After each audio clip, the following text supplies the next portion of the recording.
CM ಸಿದ್ದರಾಮಯ್ಯನವರ ಪಾಲಿಗೆ ಇವತ್ತು ಕೂಡ ಬಿಗ್ ಡೇ. ಕಾರಣ ಜನಪ್ರತಿನಿಧಿಗಳ ಕೋರ್ಟ್ನಲ್ಲಿ ಇವತ್ತು ಯಾವ ರೀತಿಯ ಆದೇಶ ಬರಬಹುದು ಅನ್ನೋದು ಸದ್ಯ ಇರುವಂತಹ ಕುತೂಹಲ. ಸಿಎಂ ಕುರ್ಚಿ ಖಾಲಿ ಮಾಡೇ ಬಿಡ್ತಾರಾ ಸಿದ್ದರಾಮಯ್ಯ ಅನ್ನುವಂಥ ಪ್ರಶ್ನೆ ಇದೆ. ಕರುನಾಡಿನ ಚಿತ್ತ ಜನಪ್ರತಿನಿಧಿಗಳ ಕೋರ್ಟ್ನತ್ತ. ಸಿದ್ದರಾಮಯ್ಯ ವಿರುದ್ಧ ಎಫ್ಐಆರ್ಗೆ ಆದೇಶ ನೀಡಬಹುದಾ ಕೋರ್ಟ್? ಎಫ್ಐಆರ್ ದಾಖಲಿಗೆ ಅನುಮತಿ ಕೊಟ್ರೆ ಸಿಎಂಗೆ ಸಂಕಷ್ಟ ಅಂತ ಹೇಳಲಾಗ್ತಾ ಇದೆ. ಮುಖ್ಯಮಂತ್ರಿ ಸ್ಥಾನ ತ್ಯಜಿಸ್ತಾರಾ ಸಿದ್ದರಾಮಯ್ಯ ಅಥವಾ ಕೇಜ್ರಿವಾಲ್ ಅವರ ನಿಯಮವನ್ನ ಪಾಲನೆ ಮಾಡ್ತಾರಾ ಅಂತ? ಅವರು ಅಬಕಾರಿ ಹಗರಣಕ್ಕೆ ಸಂಬಂಧಪಟ್ಟಂತೆ ಜೈಲು ಪಾಲಾದ್ರೂ ಕೂಡ ಜೈಲಿನಿಂದಲೇ ಸಿಎಂ ಹುದ್ದೆ ನಿಭಾಯಿಸ್ತೀನಿ ಅಂತ ಪಣ ತೊಟ್ಟಿದ್ರು. ಬಟ್ ಸಿದ್ದರಾಮಯ್ಯನವರ ಕೇಸಲ್ಲಿ ಸ್ವಲ್ಪ ಭಿನ್ನವಾಗಿ ಕಾಣಿಸುತ್ತೆ. ಅವರ ಬಂಧನ ಅಥವಾ ಸಂಕಷ್ಟ ಅನ್ನೋದಕ್ಕಿಂತ ಈಗ 17A ಅಡಿ ತನಿಖೆಗೆ ಆದೇಶವನ್ನ ಕೊಟ್ಟಿದೆ ಹೈಕೋರ್ಟ್. ಹಾಗಾಗಿ ಜನಪ್ರತಿನಿಧಿಗಳ ನ್ಯಾಯಾಲಯದಲ್ಲಿ ಏನಾಗುತ್ತೆ ಅಂತ. ಜನಪ್ರತಿನಿಧಿಗಳ ಕೋರ್ಟ್ನಲ್ಲಿ ಸಿಎಂ ವಿರುದ್ಧ ದೂರು, ಖಾಸಗಿ ದೂರು ದಾಖಲಿಸಿರುವ ಸ್ನೇಹಮಹಿ ಕೃಷ್ಣ. ದೂರಿನ ವಾದ ಪ್ರತಿವಾದವನ್ನ ಇವತ್ತು ನ್ಯಾಯಾಧೀಶರು ಆಲಿಸ್ತಾರೆ. ಇವತ್ತು ಮೂಡಾ ಪ್ರಕರಣದ ಸಂಬಂಧ ಆದೇಶ ನೀಡೋ ಸಾಧ್ಯತೆ ಇದೆ. ಮಧ್ಯಾಹ್ನದ ವೇಳೆ ನ್ಯಾಯಾಲಯದಲ್ಲಿ ಆದೇಶ ನೀಡುವ ಸಾಧ್ಯತೆ ಇದ್ದು, ನಿರ್ದಿಷ್ಟ ತನಿಖಾ ಸಂಸ್ಥೆಯಿಂದ ಎಫ್ಐಆರ್ ದಾಖಲು ಮಾಡಿಕೊಳ್ಳೋದಕ್ಕೆ, ತನಿಖೆ ನಡೆಸೋದಕ್ಕೆ ಆದೇಶ ನೀಡೋ ಸಾಧ್ಯತೆ ಅಂತ ಹೇಳಲಾಗ್ತಾ ಇದೆ. ಓಕೆ, ಇದು ಏನು ಅಂತಂದ್ರೆ ಅಲ್ಲ, ಬಹುತೇಕರು ತುಂಬಾ ಕನ್ಫ್ಯೂಸ್ ಮಾಡ್ಕೊಂಡಿರೋದು ಪ್ರಾಸಿಕ್ಯೂಷನ್ಗೆ ಅನುಮತಿ ಕೊಟ್ಬಿಟ್ಟಿದೆ ಹೈಕೋರ್ಟ್ ಅಂತ. ಬಟ್ ಹಾಗಲ್ಲ ಅಂತ 17A ಅಡಿ ತನಿಖೆ ಮಾಡೋದು, ಅದರ ಬಗ್ಗೆ ಸ್ವಲ್ಪ ಕನ್ಫ್ಯೂಷನ್ಸ್ ಇದೆ ಈಗಲೂ. ಆಮೇಲೆ ಬರೀ ಸಿಎಂ ಅವ್ರಿಗೆ ಸಂಕಷ್ಟ ಅಂತ ಅಲ್ಲ, ಯಾರೆಲ್ಲ ಈ ಹಗರಣದಲ್ಲಿ ಭಾಗಿಯಾಗಿದ್ದಾರೋ ಅಷ್ಟು ಜನರ ವಿಚಾರಣೆ ಕೂಡ ಆಗುತ್ತೆ ಈ ಕೇಸ್ಗೆ. ಅಂದ್ರೆ ಅಲ್ಲಿ ತನಕ ಅರೆಸ್ಟ್ ಆಗುವಂತದ್ದು ಮತ್ತೊಂದಿಲ್ಲ ಅಂತ, ಆದ್ರೆ ಎಫ್ಐಆರ್ ಆಗುತ್ತೆ. ಅರೆಸ್ಟ್ ಆಗೋ ಸಾಧ್ಯತೆಗಳು ಕೂಡ ಇಲ್ಲದಿಲ್ಲ ಅಂತಲ್ಲ. ಅದನ್ನೇ ಸಿದ್ದರಾಮಯ್ಯ ಹೇಳ್ತಾ ಇರೋದು. ಪ್ರಾಸಿಕ್ಯೂಷನ್ ಅಂತಂದ್ರೆ ಏನು? ಕಾನೂನು ಕ್ರಮ. ಹೌದು. ಎನ್ಕ್ವೈರಿ ಅಂತ ಹೇಳಿದ್ರೇನು? ತನಿಖೆ. ಆಯ್ತಾ, ತನಿಖೆಗೆ ಅಂತ ಅಂದರೆ ಇಲ್ಲಿ ಒಂದು ನಮಗೂ ಅದರ ಬಗ್ಗೆ ಇನ್ ಡಿಟೇಲ್ ಅಲ್ಲ, ಅಥವಾ ಎಲ್ಲ ಲಾಯರ್ಗಳಿಗೂ ಕೂಡ ಅದರ ಬಗ್ಗೆ ಸಮಗ್ರ ಮಾಹಿತಿಗಳು ಅಂತ ಸಿಗ್ತಿಲ್ಲ. ಇಲ್ಲಿ ಒಂದಂತೂ ಬಹಳ ಸ್ಪಷ್ಟ. ಈಗ ಇದ್ರದ್ದು ಹೇಳ್ಬಿಡ್ತೀನಿ ನಾನು. ಈಗ ಸ್ನೇಹಮಯ ಕೃಷ್ಣ ಇವತ್ತೇನು ದೂರು ಅಂತ ನೀವು ಕೇಳ್ತಾ ಇರ್ಬೋದಲ್ಲ. ಆಲ್ರೆಡಿ ಮೊನ್ನೆ ಪ್ರಾಸಿಕ್ಯೂಷನ್ಗೆ ಅನುಮತಿ ಸಿಕ್ಕಾಗ ಅವ್ರೇನು ಮಾಡಿದ್ರು, ಜನಪ್ರತಿನಿಧಿಗಳ ಕೋರ್ಟಲ್ಲೇ ಕೊಡಬೇಕು, ಅಲ್ಲಿ ಕೊಟ್ಟು ಇದನ್ನು ದೂರು ದಾಖಲಿಸ್ಕೊಳ್ಳಿ ಎಫ್ಐಆರ್ ಹಾಕೋದಿಕ್ಕೆ ಅಂತೇಳಿ. ಹಂಗಾಗ್ತಿರ್ಬೇಕು ಅಂತಂದ್ರೆ ಸಿದ್ದರಾಮಯ್ಯ ಅಷ್ಟೇ ತಂದ್ರು. ಹಾಗಾಗಿ ಅದು ಯಾರು ಮಾಡಂಗಿಲ್ಲಪ್ಪ ಅಂತ ಹೇಳ್ಬಿಡ್ತು. ಎಫ್ಐಆರ್ ತನಿಖೆ ಗಿನಿಕೆ ಏನು ಮಾಡಂಗಿಲ್ಲ, ಸ್ಟಾಪ್, ಪಾಸ್ ಆಯ್ತು ಎಲ್ಲ ಕೂಡ. ನಿನ್ನೆ ವೆಕೇಟ್ ಆಯ್ತು. ವೆಕೇಟ್ ಆದಾಗ ಇದು ನಡೆಯುತ್ತೆ. ಇವತ್ತು ಸ್ನೇಹಮಯ ಕೃಷ್ಣ ಅವರೆಲ್ಲ ಹೋಗ್ತಾರೆ. ಈ ಸಂದರ್ಭದಲ್ಲಿ ಸಿದ್ದರಾಮಯ್ಯ ಒನ್ಸಗೆ ವಿಭಾಗೀಯ ಪೀಠಕ್ಕೆ ಹೋದ್ರೆ, ವಿಭಾಗೀಯ ಪೀಠ ಅಂದ್ರೇನು? ಈಗ ಏಕಸದಸ್ಯ ಪೀಠ, ಒಬ್ಬರು ಜಡ್ಜ್ ಇರುವಂತಹ ಪೀಠದಲ್ಲಿ ನಿರ್ಧಾರವನ್ನು ಕೈಗೊಂಡು. ತುಂಬಾ ಕನ್ಫ್ಯೂಷನ್ಸ್ಗಳಿದ್ದಾಗ 2 ಜಡ್ಜು, ಇನ್ನೂ ಇದ್ದಾಗ 3 ಸದಸ್ಯ, 5 ಸದಸ್ಯ, ಹಿಂಗೆಲ್ಲ ಬರ್ತಾ ಹೋಗುತ್ತೆ. 3 ಬಂದಾಗ ಯಾರು ಅಂತಂದ್ರೆ, ಈಗ ದ್ವಿಸದಸ್ಯ ಪೀಠ ಅಂದ್ರೆ ಇವ್ರಿಗೂ ಕನ್ಫ್ಯೂಷನ್ ಇದೆ ಅಂತ ಹೇಳುವಾಗ ಬೆಸ್ಟ್ ಆಫ್ 3 ತಗೋತಾರೆ. 3 ಜಡ್ಜ್ ಬರ್ತಾರೆ. 3 ಜಡ್ಜ್ ಅಲ್ಲಿ ಇಬ್ಬರಾದ್ರೂ ಕರೆಕ್ಟ್ ಇದ್ದೇ ಇರುತ್ತೆ, ಒಬ್ರು ಸರಿ ಇಲ್ಲದೆ ಇದ್ರು. ನಾವು ಅಯೋಧ್ಯೆ ಬಗ್ಗೆ ಮಾತಾಡಿದ್ವಲ್ವ, ಆ ಥರ ಬರುತ್ತೆ. ಸಿದ್ದರಾಮಯ್ಯನವ್ರು ನನ್ನ ಏನು ಹೇಳಿದ್ರು ಅಂತಂದ್ರೆ, ನೀವು ಹೇಳ್ದಂಗೆ ಇದು ಪ್ರಾಸಿಕ್ಯೂಷನ್ಗೆ ಅನುಮತಿ ಅಲ್ಲ, ಇದು ಕೇವಲ ಎನ್ಕ್ವೈರಿ, ಹಾಗಾಗಿ ತಲೆನೋವೇನು ಇಲ್ಲ ಅನ್ನೋಂಥ ರೀತಿಯಲ್ಲಿ ಮಾತಾಡಿದ್ರು. ಹಾಗಿದ್ರೆ ಬನ್ನಿ, ಹೈಕೋರ್ಟ್ ತೀರ್ಪು ಕುರಿತು ಸಿದ್ದರಾಮಯ್ಯ ಮಾತಾಡಿದ್ರು. ನ್ಯಾಯಾಲಯ ಸೆಕ್ಷನ್ 218 ಅಡಿಯಲ್ಲಿ ರಾಜ್ಯಪಾಲರು ನೀಡಿದ ಪ್ರಾಸಿಕ್ಯೂಷನ್ ಅನ್ನು ಸಂಪೂರ್ಣವಾಗಿ ತಿರಸ್ಕರಿಸಿದೆ. ರಾಜ್ಯಪಾಲರ ಆದೇಶದ ಸೆಕ್ಷನ್ 17A ಮಾತ್ರ ನ್ಯಾಯಮೂರ್ತಿಗಳು ಸೀಮಿತಗೊಳಿಸಿದ್ದಾರೆ.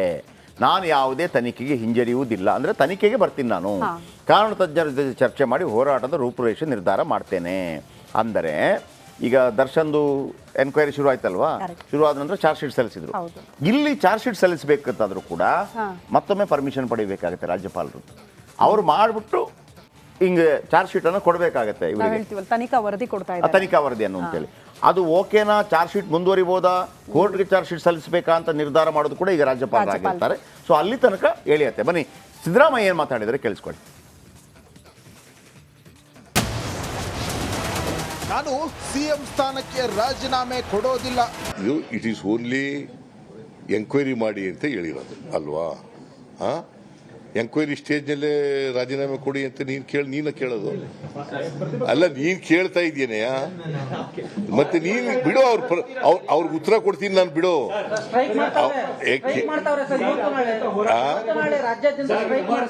ಮಾಡ್ಲಿ, we will face them politically. Congress ವಿರುದ್ಧ ಬಿಜೆಪಿ ಜೆಡಿಎಸ್ ಷಡ್ಯಂತ್ರ. ಇಡೀ ದೇಶದಲ್ಲಿ ಮಾಡಿದ ರೀತಿಯಲ್ಲೇ ಕರ್ನಾಟಕದಲ್ಲೂ ಕೂಡ ಕಾಂಗ್ರೆಸ್ ಸರ್ಕಾರವನ್ನು ಅಲುಗಾಡಿಸಬೇಕು, ಕಪ್ಪು ಮಸಿ ಬೆಳೀಬೇಕು, ನಮ್ಮ ಸರ್ಕಾರಕ್ಕೆ ಕೆಟ್ಟ ಹೆಸರು ತರಬೇಕು ಅಂತೇಳಿ ಪ್ರಯತ್ನಗಳನ್ನು ಮಾಡ್ತಾ ಇದ್ದಾರೆ, ಸಂಚುಗಳನ್ನು ಮಾಡ್ತಾ ಇದ್ದಾರೆ. ಮೋದಿ ಸರ್ಕಾರದಿಂದ ಸೇಡಿನ ರಾಜಕೀಯ. ನರೇಂದ್ರ ಮೋದಿಯವರ ನೇತೃತ್ವದ ಬಿಜೆಪಿ ಸರ್ಕಾರ ನನ್ನ ಮೇಲೆ ಅಷ್ಟೇ ಸೇಡಿನ ರಾಜಕೀಯ ಮಾಡಲ್ಲ, ಇಡೀ ದೇಶದಲ್ಲಿ ಈ ಸೇಡಿನ ರಾಜಕೀಯ ಮಾಡ್ತಾ ಇದ್ದಾರೆ.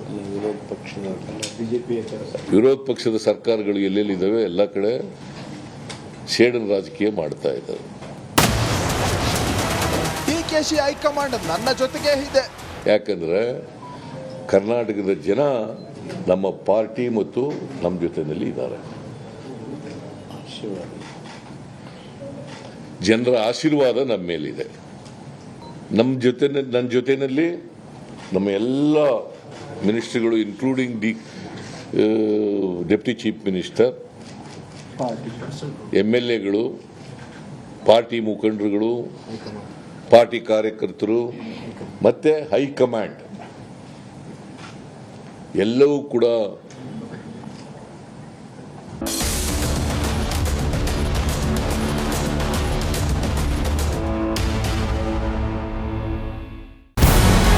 ನಮಸ್ಕಾರ, ಕರ್ನಾಟಕ ಪ್ರೈಮ್ ಟೈಮ್ಗೆ ಸ್ವಾಗತ. ನಾನು ಜಯಪ್ರಕಾಶ್ ಶೆಟ್ಟಿ. ಇಡೀ ಕರ್ನಾಡು ಇವತ್ತು ರೆಬೆಲ್ ಆಗಿ ನಿಂತಿದೆ. ಈ ಹಗರಣಗಳನ್ನು ಸದನದಲ್ಲಿ ಪ್ರಸ್ತಾಪ ಮಾಡಲು ಕೂಡ ಕಾಂಗ್ರೆಸ್ ಹಿಂದೇಟು ಹಾಕಿದ್ದೇಕೆ? ನಿಮ್ಗೆ ಸಂಬಳ ಅದಕ್ಕೆ, ನಿಮಗೆ ವಾಹನ ಅದಕ್ಕೆ, ನಿಮಗೆ ವೆಪನ್ ಅದಕ್ಕೆ, ನೀವು ಅದನ್ನು ಸೆರೆ ಹಿಡಿಬೇಕಾಗಿದೆ. ನೀವು ವಿದ್ಯುತ್ ಬರ ಇದೆ ಅಂತ ಹೇಳ್ತಾ ಇದ್ದೀರಿ, ಎಲ್ಲಿ ಬರ ಇದೆ ನೀವು ಹೇಳಬೇಕು. ಪಾಕಿಸ್ತಾನ್ ಆಕ್ಯುಪೈಡ್ ಕಾಶ್ಮೀರ್ ಅದು ಎಂದೆಂದಿಗೂ ನಮ್ಮದು. 40 ಮೆಷಿನ್ಗಳು ತಂದಿತ್ತು ನೋಟ್ ಎಣಿಸುವುದಕ್ಕೆ, ಅದೇ ಹಾಳಾಯಿತು. ಮಥುರಾದ ಗಲಾಟೆ ಇದೆಯಲ್ಲ, ಅದು ಸ್ಥಳೀಯವಾಗಿ ಕೂತು ಪರಿಹರಿಸಬಹುದಾದಂಥ ಕಾನೂನಿದೆ. ಗ್ಯಾರಂಟಿ ಯೋಜನೆಯಿಂದ ನಷ್ಟ ಆಗಿದೆ, ಲಾಭ ಆಗಿದೆ, ದಯವಿಟ್ಟು ಹೇಳಿ. Dawood Ibrahim most wanted criminal ಯಾವಾಗಾದ ಅಂದರೆ ಇಲ್ಲಿ ತನಕ ಭಾರತ ದೇಶದಲ್ಲಿ ಓರ್ವ ದಲಿತ ಪ್ರಧಾನಿಯಾದಂಥ ಇತಿಹಾಸವೇ ಇಲ್ಲ. ರಿಪಬ್ಲಿಕ್ ವರ್ಲ್ಡ್ ಆಪ್ ಇದು ಕೇವಲ ಅಪ್ಲಿಕೇಶನ್ ಅಲ್ಲ, ಸಮಗ್ರ ಸುದ್ದಿಗಳ ಸಂಪರ್ಕ ಮಾರ್ಗಕ್ಕೆ ಕ್ರಾಂತಿಕಾರಿ ಬದಲಾವಣೆ. ರಿಪಬ್ಲಿಕ್ ವರ್ಲ್ಡ್ ಆಪ್ ಕೇವಲ ಸುದ್ದಿ ಅಪ್ಲಿಕೇಶನ್ ಅನ್ನ ಪರಿಚಯ ಮಾಡ್ತಾ ಇಲ್ಲ, ಬದಲಾಗಿ ಡಿಜಿಟಲ್ ಸುದ್ದಿ ಬಳಕೆಯ ಹೊಸ ಯುಗಕ್ಕೆ ನಾಂದಿ ಹಾಡ್ತಾ ಇದೆ. ಇದೊಂದು ಬ್ರೇಕಿಂಗ್ ನ್ಯೂಸ್, ಪ್ರಭಾವಶಾಲಿ ಕಾರ್ಯಕ್ರಮಗಳಿಗೆ ಗಟ್ಟಿಯಾದ ವೇದಿಕೆ. ರಿಪಬ್ಲಿಕ್ ವರ್ಲ್ಡ್ ಅಪ್ಲಿಕೇಶನ್ ಈಗ ಲೈವ್ ಆಗಿದೆ.